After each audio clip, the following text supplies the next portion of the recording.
From Group 1, Class Marketing 4. This is Hotel Quality Management Channel. I am Jamaica. Together with me is Reno, Eliza, Jezebel, and Adel. We are here to report to you process redesign, or re-engineering. As we go on, I just want to greet everyone a very good afternoon. I am still amused how companies can maintain their momentum of being successful on their fields even if I know that they've been with hardship struggling with improving and having a perfect process on their organization. Two movements influence the development of those things. First are due on reviews on causes of inefficiency in mass production, which is lean production.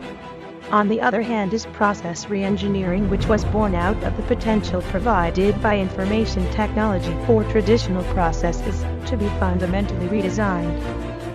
Lean production started from International Motor Vehicle Program research at MIT, reported in The Machine That Changed the World by Womack. However, as to management terms, it is often used loosely. To redefine the term, Jim Womack sent a message to the Lean Institute.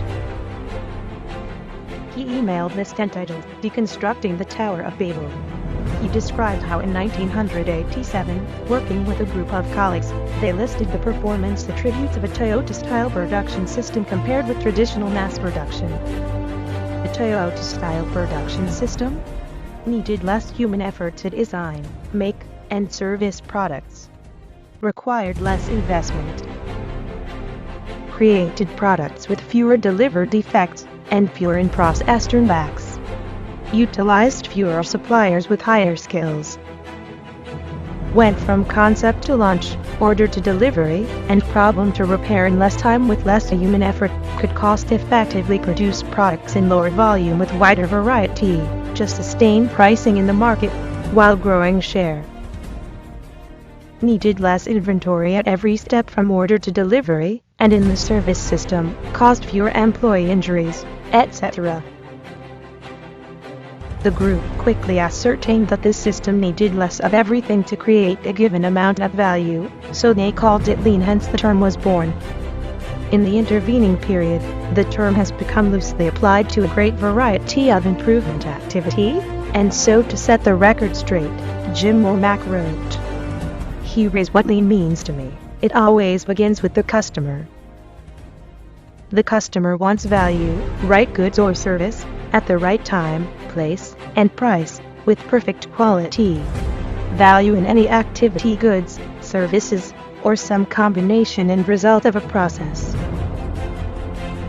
Every process consists of a series of steps to maximize customer value, to achieve zero waste. A truly lean process is a perfect process. Lean thinkers still believe in perfection, the never-ending journey toward that." He even leaves a note that identifying the steps in the process, getting them aflow, letting the customer pull, etc. Those are not the objectives of lean practitioners. These are necessary steps to reach the goal of perfect value with zero waste. These increases amount in common with DQM, the main difference being that the lean focus tends to be on production/delivery processes, whereas DQM focuses on organization as a whole.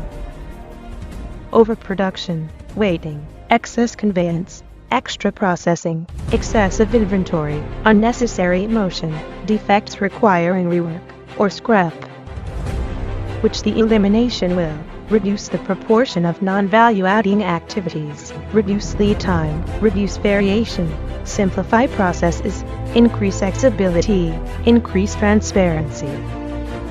These increases amount in common with DQM, the main difference being that the lean focus tends to be on production/delivery processes, whereas DQM focuses on organization as a whole. Well, thank you for tuning in. Don't go away, we will be right back in a few moments. We will be with Rino Vargas, as he talks about re-engineering the organization, and why it has to be done. Created using Powtoon. Hi everyone, I'm Rino, still from Group 1. I believe that all of you has in the mind of why re-engineering in the organization have to be done. But my question is, when is it appropriate to be acquired?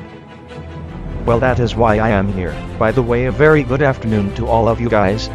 As we go on, let me answer the question. When is it appropriate to re-engineer an organization?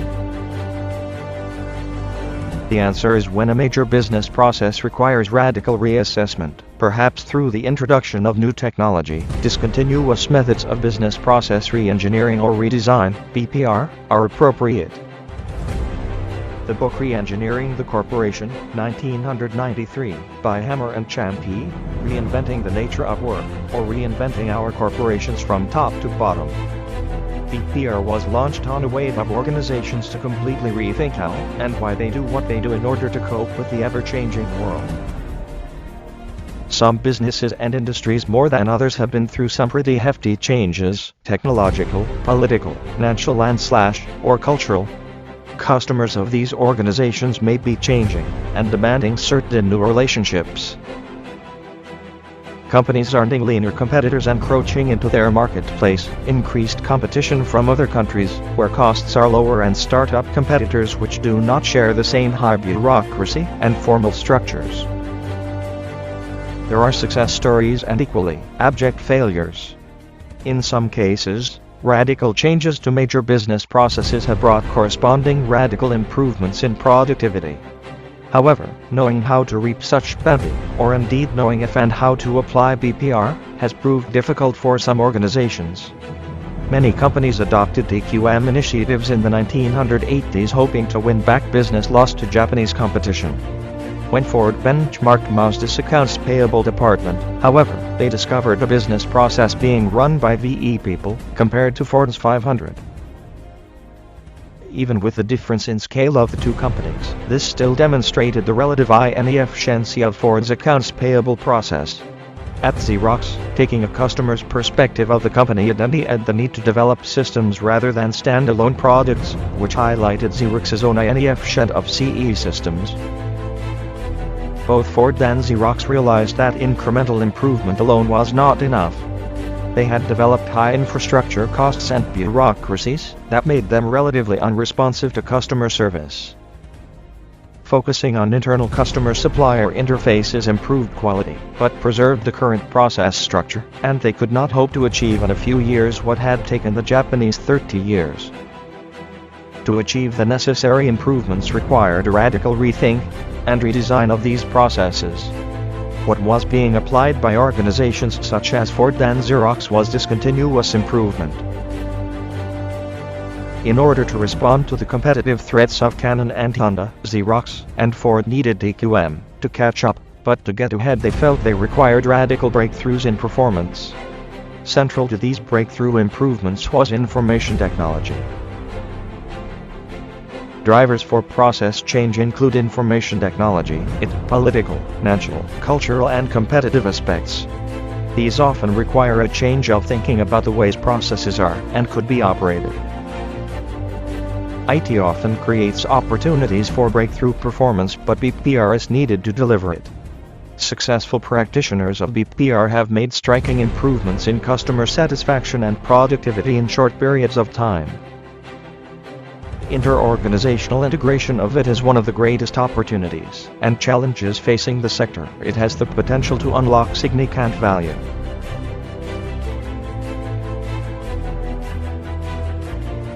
Next, we will be with Ms. Eliza as she talks about BPR and its responsibilities.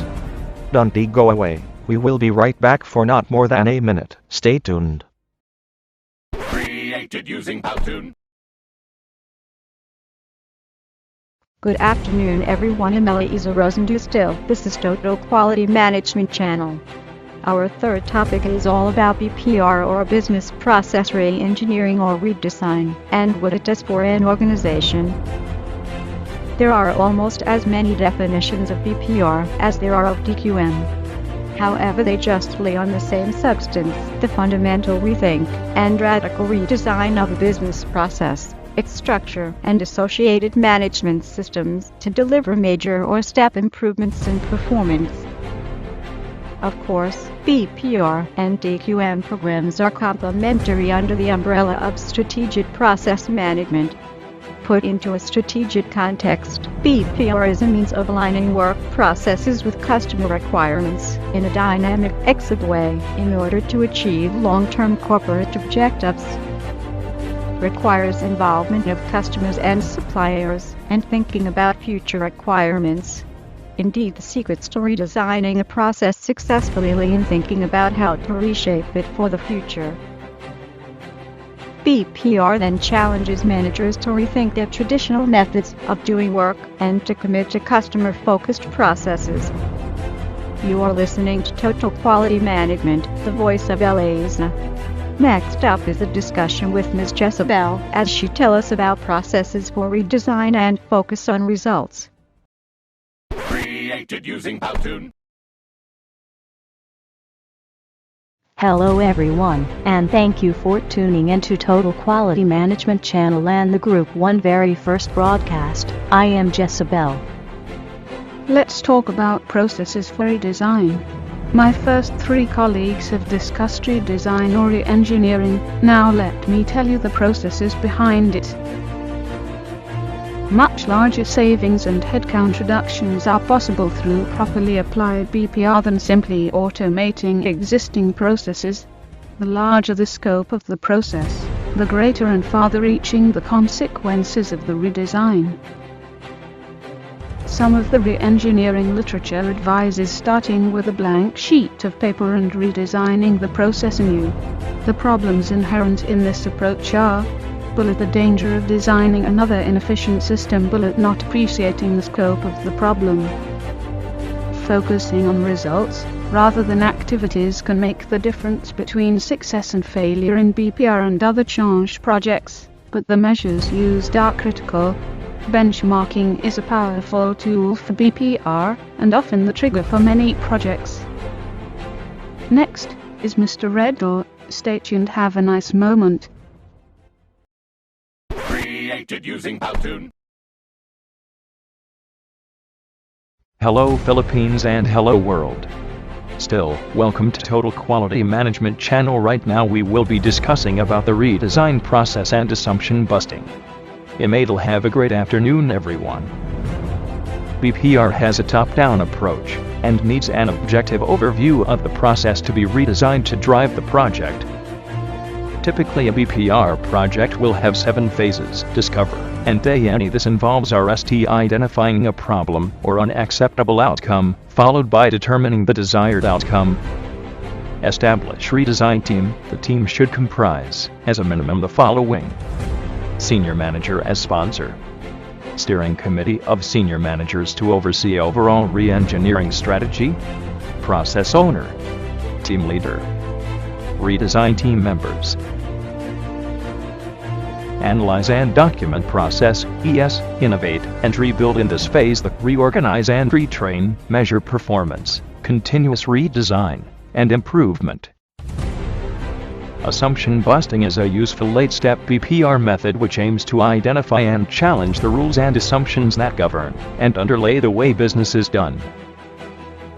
Well, that's all for me today. Please stay on the line for the last topic that will be held by Miss Jamaica. We will be right back in a few moments. Created using Powtoon. A very good afternoon to all of you. By the way, thank you for taking time of tuning in. This is our last topic. BPR, the people and the leaders.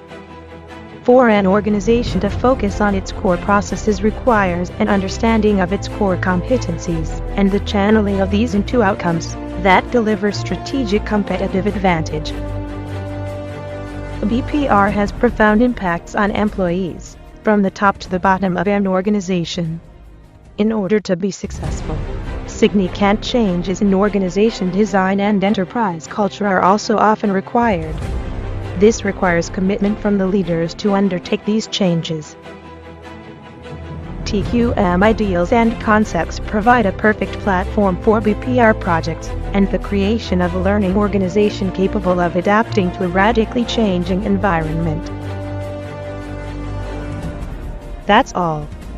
As we bring our Total Quality Management channel to a close, we once again thank you for allowing us to be here this afternoon, and hope that this activity has given you a much clearer understanding of process redesign and re-engineering. Have a great day, and thanks for listening. This has been Total Quality Management, with yours truly Jamaica, and the rest of the group by